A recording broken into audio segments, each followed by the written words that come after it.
वैसे तो 1% भी दिल नहीं करता है कि इनके बारे में कुछ भी डिसरिस्पेक्टफुल कहूं। हाँ, ये सच है कि कई बार उनकी जुबान कुछ ऐसा बोल देती है कि जो बात थोड़ा सा सुनने में दुख देती है। हाँ, ये सच है कि कुछ बार तो उनके बोले गए शब्दों के पीछे तर्क और लॉजिक कम और हेट ज्यादा नजर आता है। पर यह भी सच है कि उनके द्वारा कही गई ये बातें उनके पहले के करे गए कामों को छोटा नहीं कर देती हैं। हाँ, गौतम गंभीर इंडिया के one of the most competitive cricketers में से एक थे।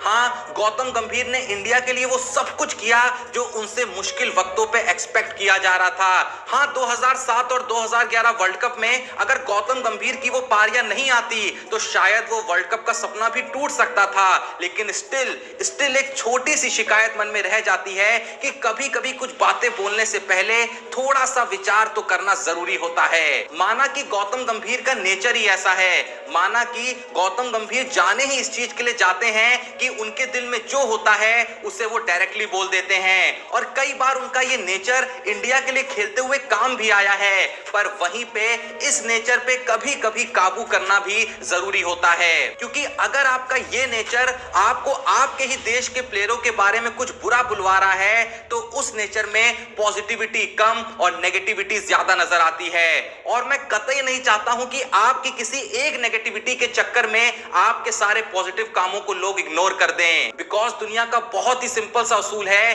कि लोग अच्छाई जल्दी भूलते हैं और बुराई लोगों को हमेशा याद रहती है।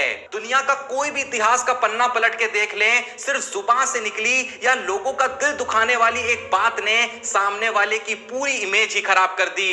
फिर लोगों को असल में फर्क ही नहीं पड़ा कि इसने क्या क्या अच्छा किया था।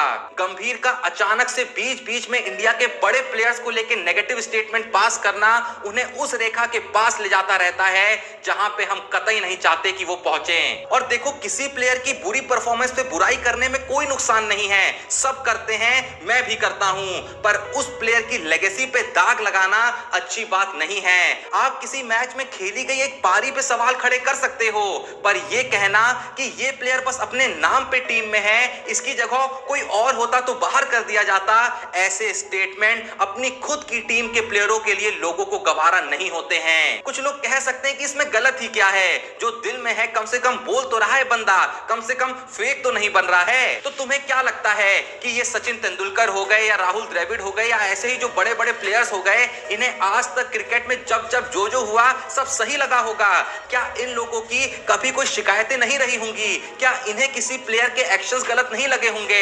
100% लगे होंगे।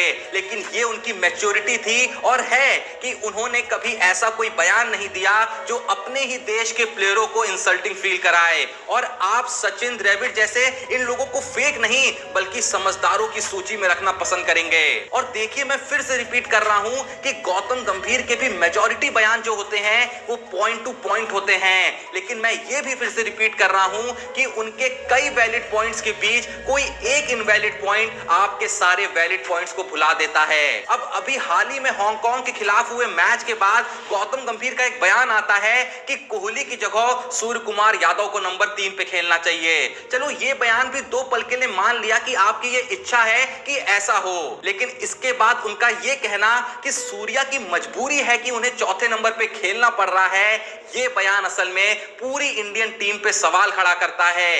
ये बयान दुनिया को ये संदेश देता है कि इंडिया बस जानबूझ के सूर्या को एक्सप्लॉइट कर रहा है, जबकि ये सच नहीं है। कोहली जितने अच्छे तीसरे नंबर के प्लेयर हैं उतना काम वो चौथे नंबर पे नहीं कर पाएंगे, और सूर्या जो काम चौथे नंबर पे कर सकते हैं वैसा वो तीसरे पे नहीं कर पाएंगे। चौथे नंबर पे आके सूर्या के पास जो कई मैचेस में लिबर्टी रहती है कि जाओ जाके सीधे प्रहार करो और थोड़ा सा बस रिस्पॉन्सिबिलिटी भी रखो, ये आजादी कहीं ना कहीं सूर्या से चली जाएगी जब वो तीसरे नंबर पे आएंगे, जहां आपको रिस्पॉन्सिबल ज्यादा होना पड़ेगा और हिटिंग को थोड़ा लिमिटेड रखना होगा। और जैसा मैंने कहा कि चलो, गंभीर को सिंपली ये लगता ही है कि सूर्या नंबर 3 पे बेहतर कर सकते हैं, इसमें कोई मसला है ही नहीं, सबका अपना अपना नजरिया है। पर मजबूरी है ये उनकी जैसे स्टेटमेंट लोगों के मन में वो फीलिंग को पैदा करते हैं जो बिल्कुल भी पॉजिटिव नहीं है। अब इसके बाद भी जब विराट कोहली ने शानदार शतक जड़ अपने फॉर्म वापसी की जबरदस्त घोषणा करी थी तो उसके बाद भी गंभीर ने यह बात अच्छी कही थी कि कोहली का यह शतक कोहली के लिए और उनकी टीम के लिए आना बहुत जरूरी था। लेकिन फिर से उसके ऊपर यह लाइन कह देना कि कोहली की जगह कोई और प्लेयर होता और उसकी 3 साल तक अगर सेंचुरी नहीं आई होती तो अब तक वो टीम से निकाल दिया जाता। भले ही आपने कितना भी पॉजिटिव सोच के दिया हो, पर इसका पर्सपेक्टिव आपको 2 सेकंड के अंदर कोहली के एक हेटर के रूप में लोगों के सामने रख देता है। और उससे भी जरूरी बात, क्या सच में सेंचुरी इतनी इंपॉर्टेंट चीज है कि सिर्फ उसके बेसिस पे प्लेयर अंदर बाहर करे जाएंगे? नहीं ना। माना कि कोहली का पिछला टाइम एक रफ पैच था, लेकिन उसके बावजूद भी उनके स्टैट्स कई प्लेयरों से बेहतर थे। अब आप कोहली को पुराने कोहली से ही कंपेयर करेंगे तो ऑब्वियसली आपको कमी नजर आएगी, लेकिन अगर आप कोहली को करंट प्लेयरों से कंपेयर करेंगे तो शायद आपको इतना अजीब नहीं लगता। सेंचुरी तो गंभीर भाई आपके भी वर्ल्ड कप के फाइनल में नहीं आई थी ना, लेकिन स्टिल वो आपकी हिस्ट्री की बेस्ट पारियों में से एक थी। और शायद कई लोगों की ऐसी पारियां होंगी जिनमें उनकी सेंचुरी आई होंगी, लेकिन स्टिल उसे कोई याद नहीं रखना चाहता। इसका सबसे बड़ा एग्जांपल है खुद सचिन तेंदुलकर की सभी सेंचुरी, जिसमें सचिन को प्रेशर के चलते इतनी बॉल्स लेनी पड़ी कि वो पारी जो असल में हिस्टोरिक बननी थी वो बस हार का कारण बन के रह गई। और गंभीर जहां पिछले 3 साल की बात कर रहे हैं जब से कोहली की सेंचुरी नहीं आई, तो मैं बता दूं कि ओडीआई क्रिकेट में 2019 में कोहली की रैंकिंग नंबर 1 थी, 2020 में नंबर 1 थी, 2021 में नंबर 2 थी और 2022 में नंबर 3 थी। मतलब अगर हम किसी भी साल में कोहली को टीम से निकाल रहे होते तो 2019 में हम वर्ल्ड के रैंक नंबर 1 को टीम से निकाल रहे होते,